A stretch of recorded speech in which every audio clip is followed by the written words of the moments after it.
Assalamualaikum warahmatullahi wabarakatuh. Selamat berjumpa kembali di channel Nobida Diansah channel. Pada hari ini saya akan berbagi mengenai latihan soal mapel IPS kelas 7 SMP semester 1 semester ganjil kurikulum merdeka. Tema 1 keluarga awal kehidupan pada bagian 2. Pada video sebelumnya kita sudah membahas latihan soal untuk tema 1 keluarga awal kehidupan untuk bagian 1. Sekarang kita akan membahas untuk soal-soal pada tema 1 keluarga awal kehidupan pada bagian kedua. Untuk soal nomor 26, pengaruh suhu terhadap tanaman adalah A. Mengurangi kadar air sehingga cenderung menjadi kering. B. Membantu menyerap air dari dalam tanah.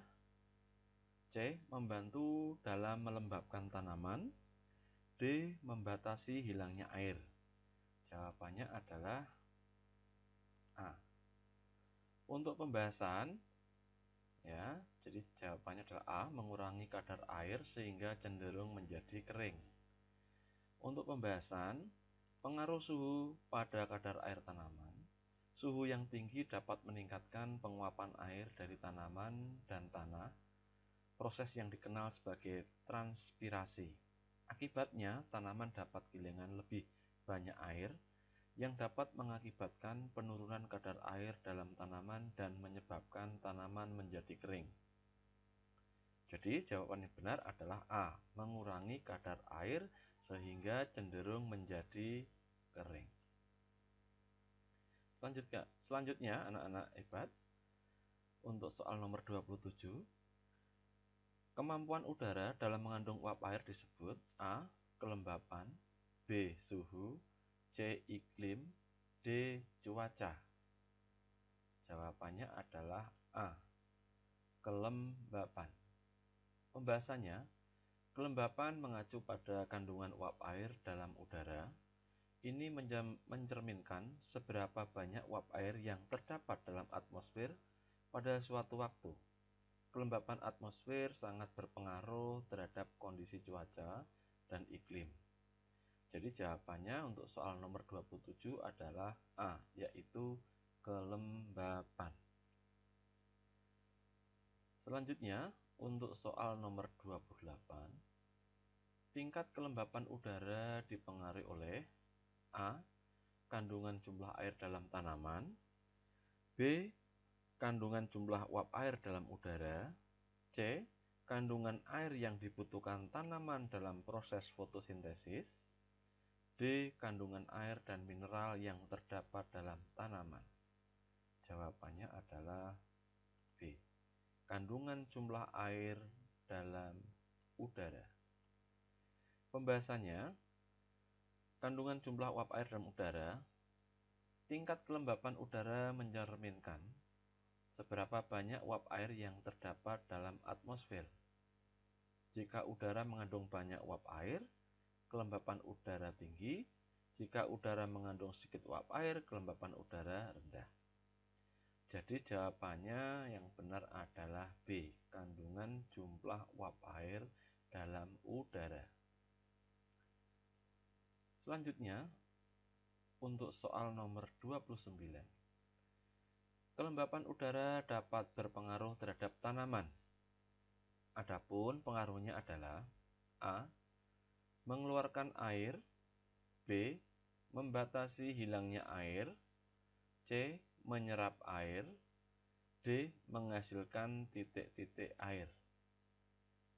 Jawabannya adalah D. Menghasilkan titik-titik air. Pembahasannya, menghasilkan titik-titik air, bahwa kelembapan udara mempengaruhi kemungkinan terjadinya embun atau titik-titik air di permukaan tanaman. Ketika udara yang lembab bertemu dengan permukaan yang lebih dingin, seperti daun tanaman pada pagi atau malam hari, uap air dapat kondensasi menjadi tetes air kecil yang dikenal sebagai embun. Jadi, jawaban yang paling sesuai dengan pengaruh kelembapan udara terhadap tanaman adalah D. menghasilkan titik-titik air. Berikutnya soal nomor 30.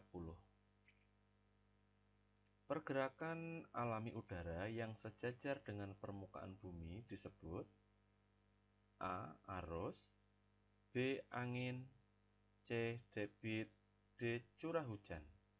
Jawabannya adalah B, yaitu angin.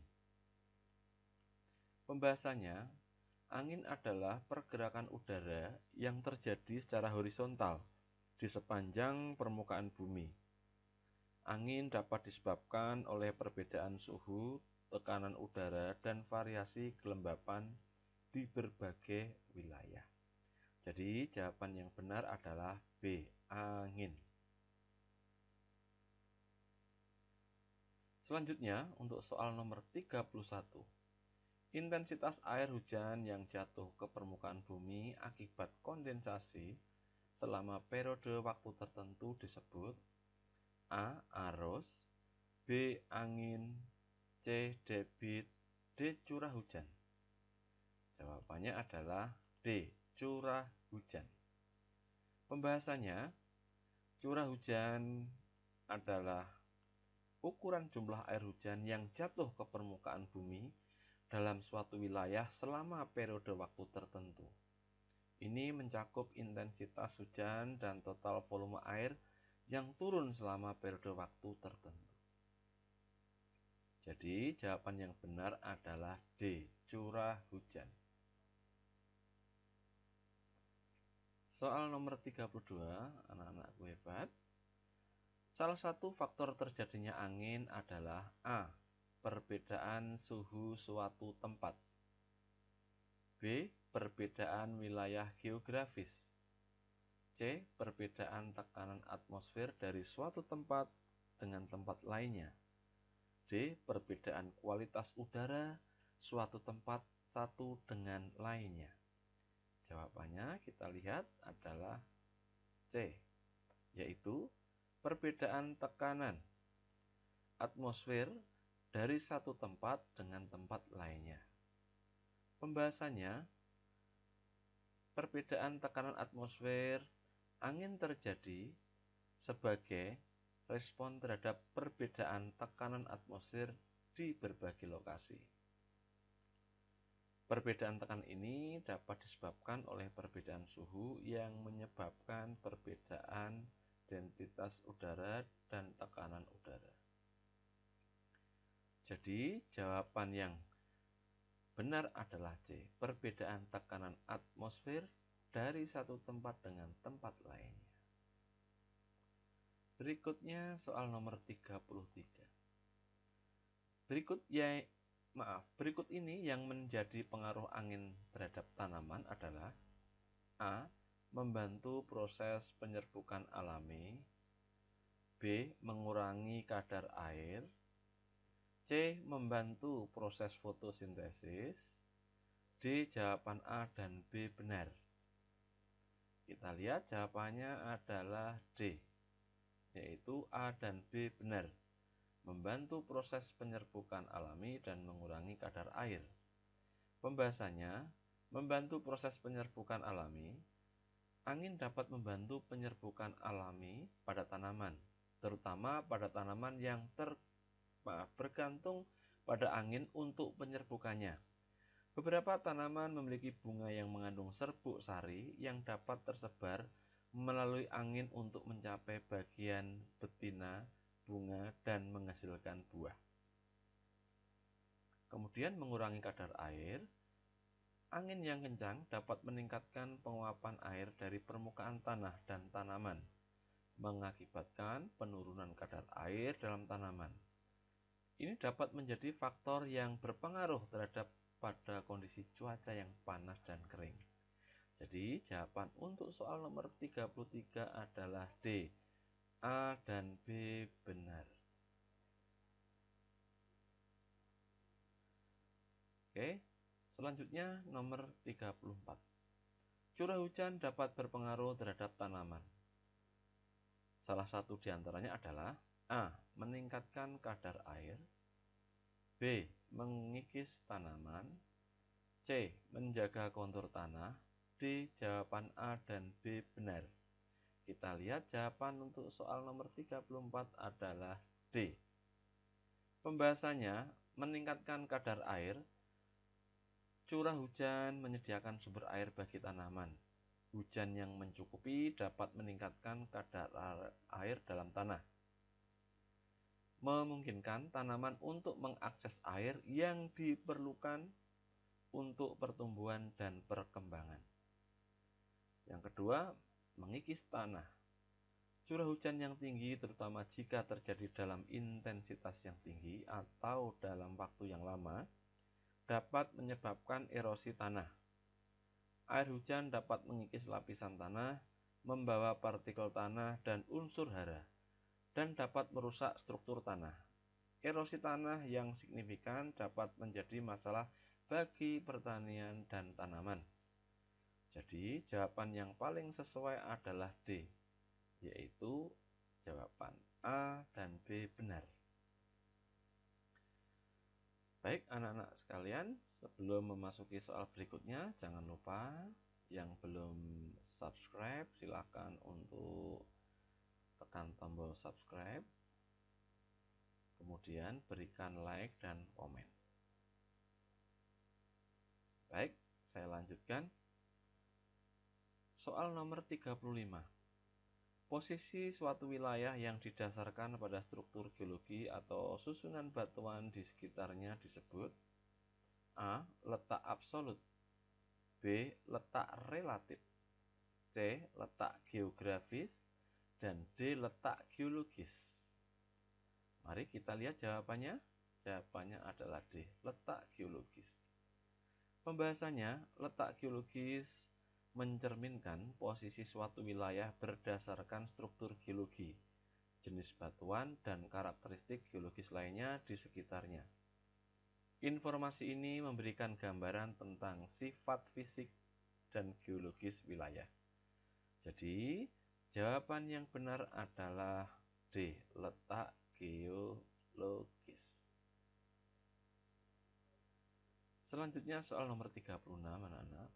Indonesia secara geologis dilalui jalur pegunungan dunia, yaitu pegunungan Sirkum Pasifik dan pegunungan Sirkum Mediterania, yang menyebabkan Indonesia A. Memiliki kekayaan alam mineral yang melimpah. B. Memiliki banyak gunung aktif. C. Beriklim tropis. Dan D. Dilewati garis khatulistiwa. Kita lihat jawabannya adalah B, yaitu memiliki banyak gunung aktif. Pembahasannya, pegunungan Sirkum Pasifik dan Mediterania, jalur pegunungan ini mencakup wilayah yang rawan terhadap aktivitas seismik dan vulkanik. Sebagian besar gunung aktif di Indonesia, seperti Pulau Jawa, Sumatera, dan lainnya, terletak di sepanjang jalur pegunungan Sirkum Pasifik. Kemudian yang B, banyak gunung aktif.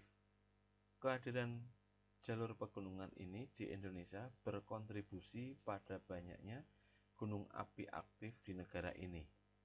Indonesia memiliki lebih dari 130 gunung api dan sejumlah besar di antaranya terletak di sepanjang jalur pegunungan Sirkum Pasifik dan Mediterania. Jadi jawabannya yang paling sesuai adalah B, memiliki banyak gunung aktif. Baik, selanjutnya soal nomor 37. Banyaknya aktivitas vulkanik di Indonesia terjadi karena pertemuan lempeng. A. Eurasia di selatan, Indo-Australia di utara, dan Pasifik di timur. B. Eurasia di utara, Indo-Australia di selatan, dan Pasifik di timur. C. Pasifik di selatan, Indo-Australia di utara, dan Eurasia di barat. D. Indo-Australia di timur, Eurasia di barat, dan Pasifik di selatan. Kita lihat jawaban soal nomor 7 adalah B. Eurasia di utara, Indo-Australia di selatan, dan Pasifik di timur. Untuk pembahasan Pembahasan pertemuan lempeng aktivitas vulkanik di Indonesia, terutama terkait dengan pertemuan 3 lempeng utama, lempeng Eurasia di utara, lempeng Indo-Australia di selatan, dan lempeng Pasifik di timur. Pertemuan 3 lempeng ini menciptakan zona subduksi di mana salah satu lempeng tenggelam di bawah lempeng lainnya. Zona subduksi di Indonesia, lempeng Indo-Australia tenggelam di bawah lempeng Eurasia, membentuk zona subduksi yang melibatkan cairan panas dan tekanan tinggi. Proses ini menyebabkan terbentuknya busur kepulauan vulkanik dan banyak gunung berapi aktif. Berikutnya, aktivitas vulkanik. Sejumlah besar gunung berapi di Indonesia, seperti yang terletak di jalur vulkanik Sunda dan jalur vulkanik Banda, adalah hasil dari aktivitas vulkanik yang terkait dengan zona subduksi ini. Jadi, jawaban yang benar adalah B, Eurasia di utara, Indo-Australia di selatan, dan Pasifik di timur. Baik, kita sekarang ke soal nomor 38. Dampak positif yang terjadi pada Indonesia sebagai akibat dari pertemuan 3 lempeng dunia adalah A. Kesuburan tanah, B. Keanekaragaman flora, C. Sumber daya mineral yang beragam, D. Semua jawaban benar. Mari kita lihat jawabannya. Jawabannya adalah D. Semua jawaban benar. Pembahasannya yang pertama, kesuburan tanah.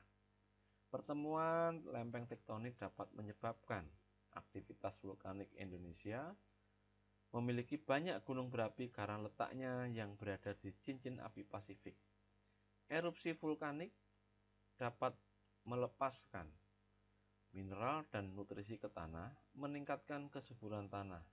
Tanah yang subur mendukung pertanian dan pertumbuhan tanaman. Kemudian, yang kedua, keanekaragaman flora. Lingkungan yang dipengaruhi oleh aktivitas tektonik termasuk pertemuan lempeng dapat menciptakan variasi habitat. Variasi ini mendukung keanekaragaman flora karena berbagai tanaman dapat beradaptasi dengan kondisi lingkungan yang berbeda. Indonesia dengan ragam lingkungan dari pegunungan hingga lahan basah memiliki keanekaragaman flora yang tinggi. Berikutnya soal nomor 39.